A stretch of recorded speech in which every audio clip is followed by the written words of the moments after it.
पहाड़ों के बीच बसा एक छोटा सा गांव था, गंगापुरा। वहां के लोग सादे सादे थे, पर एक चीज की बहुत कमी थी, ईमानदारी। अक्सर लोग छोटे छोटे लाभ के लिए झूठ बोल देते। किसी का सामान गायब हो जाता तो दोष दूसरे पर डाल दिया जाता। गांव में इस स्थिति से सबसे ज्यादा दुखी था 12 साल का एक लड़का, अर्जुन। अर्जुन का मानना था कि सत्य की जीत हमेशा होती है, चाहे कितनी भी कठिनाई क्यों ना आए। उसकी यह बात सुनकर लोग अक्सर मजाक उड़ाते, इस दुनिया में सच बोलकर कोई आगे नहीं बढ़ता बेटा। लेकिन अर्जुन अपनी सोच पर अटल था। एक दिन गांव में सूचना फैल गई कि राजा स्वयं गांव का दौरा करने वाले हैं। राजा अपने राज्य में एक प्रतियोगिता चला रहे थे। वे जानना चाहते थे कि किस गांव का बच्चा सबसे ईमानदार है। जो भी व्यक्ति मूल्यवान समझकर राजा को सबसे सच्चा उत्तर देगा, उसे विशेष सम्मान मिलेगा। राजा के आते ही गांव के सभी बच्चे तैयार हो गए। राजा ने सबको एक छोटा सा बीज दिया और कहा, तुम सब इस बीज को 1 महीने तक उगाओ। जिसके पौधे सबसे अच्छे निकलेंगे वही विजेता होगा। बच्चे खुशी खुशी अपने घर लौटे। सबने मिट्टी बदली, पानी दिया, खाद डाली और पूरे महीने मेहनत की।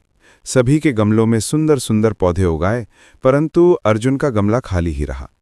उसने पूरी कोशिश की, पर बीज अंकुरित ही नहीं हुआ। माँ ने कहा, बेटा, दूसरे बच्चों के पौधे देखो। अगर तुम चाहो तो किसी से पौधा ले लो, कौन देखेगा? अर्जुन ने जवाब दिया, नहीं माँ, मैं राजा को वही दिखाऊंगा जो सत्य है, चाहे परिणाम कुछ भी हो। 1 महीने बाद सभी बच्चे राजा के सामने पहुंचे। हर कोई चमकते पौधे लेकर आया, मगर अर्जुन अकेला था जिसके गमले में मिट्टी के सिवा कुछ नहीं था। लोग उसे देखकर हंसने लगे। देखो, यह तो कुछ भी नहीं उगा पाया। राजा ने सभी पौधों को ध्यान से देखा और अंत में अर्जुन के पास पहुंचे। उन्होंने पूछा, तुम्हारे गमले में पौधा क्यों नहीं है? अर्जुन ने सिर झुकाकर कहा, महाराज, मैंने पूरी कोशिश की, लेकिन आपका दिया हुआ बीज नहीं होगा, इसलिए मैं झूठी जीत नहीं चाहता। राजा के चेहरे पर मुस्कान छा गई। उन्होंने आवाज ऊंची करके कहा, सभी लोग ध्यान दें, इस प्रतियोगिता का विजेता अर्जुन है। सभी हैरान हो गए। राजा बोले, मैंने बच्चों को उबले हुए बीज दिए थे जो कभी उग ही नहीं सकते। बाकी सबने जीत के लालच में झूठ बोला, पर अर्जुन ने सच चुना। ऐसा ईमानदार बच्चा ही भविष्य में देश का असली नायक बन सकता है। गांव के लोग शर्म से सिर झुका लेते हैं।